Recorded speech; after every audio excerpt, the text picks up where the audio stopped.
रोटी चाहिँ कस्तो मिठो मिठो पकाउनुहुन्छ तपाईँले?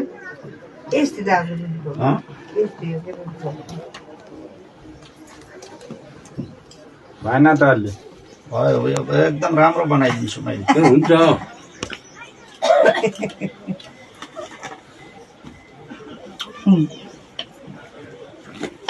बिहानमा यो खाजा हो कि? खाजा हो खाजा। अनि भात पकाउने? पकाउने। कतिखेर पकाउनुहुन्छ? ए के नाम हो नि तपाईँको? मेरो नाम कृष्ण नेपाली। अनि एक्लै खानुहुन्छ कि रोटी हामीलाई पनि खुवाउनुहुन्छ त? के अरे 10 दाजुलाई आइपुग्नु नि।